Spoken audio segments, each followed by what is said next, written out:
Start. नमस्कार, मैं स्टालिना भोई मंदारी हरिजन प्राथमिक विद्यालय भारप्राप्त प्रधान शिक्षयित्री। 78तम स्वाधीनता दिवस पूरा भारतवर्ष में धूमधाम ने पालन होगी। अवसर में मोर प्रिय छात्र छात्री ग्रामवासी वृंद पूरा भारतवासी को शुभेच्छा और अभिनंदन जनाऊँ। यही अवसर में मुझे एक बार्ता देवाक चाहिए।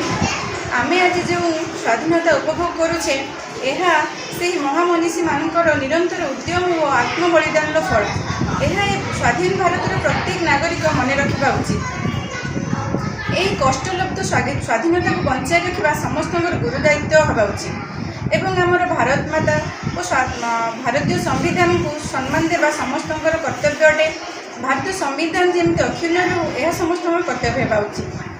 देशर निरक्षरता दूरे पारे समस्त मन में सचेतनता वृद्धि पाइब। समस्ते निजर दायित्व कर्तव्य प्रति सचेतन हेबे। यही मंगलमय अवसर में समस्त मन में नूतन उन्मादना जागृत हो। यह मोर काम। भारत माता की जय। जय हिंद।